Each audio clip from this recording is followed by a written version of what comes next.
تو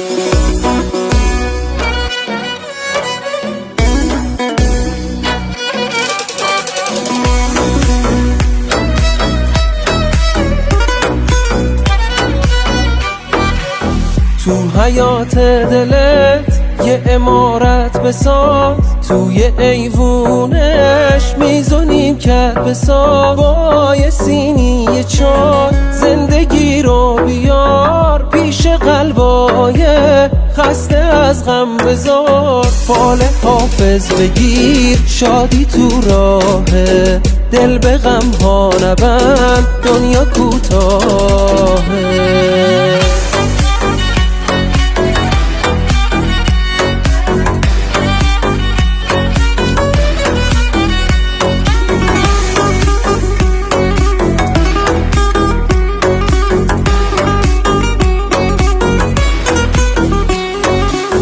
از جدایی ها نگو ما با جدایی ها بدی، قصه اینه ما برای وصل کردن آمدیم.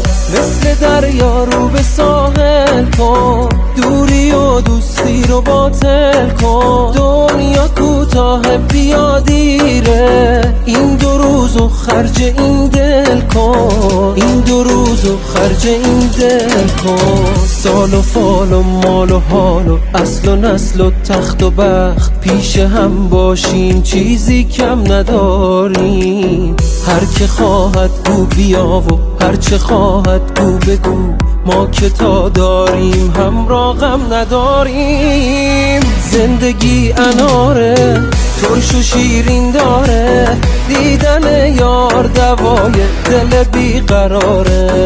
عطر گیسوی یار بیمه عمر ماست، دل و آینه کن که وقت دیداره.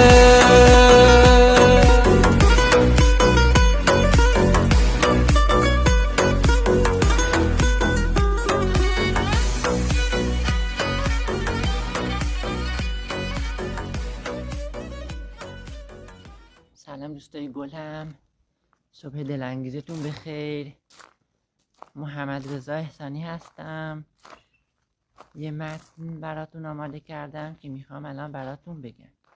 میگه که صبحتون پر از محبت الهی، سهم امروزتون شادی، سهم زندگیتون عشق، سهم قلبتون مهربانی، سهم چشمتون زیبایی و سهم عمرتون عزت باشه. روز خوبی را پیش رو داشته باشید. صبح دلانگیزتون بخیر.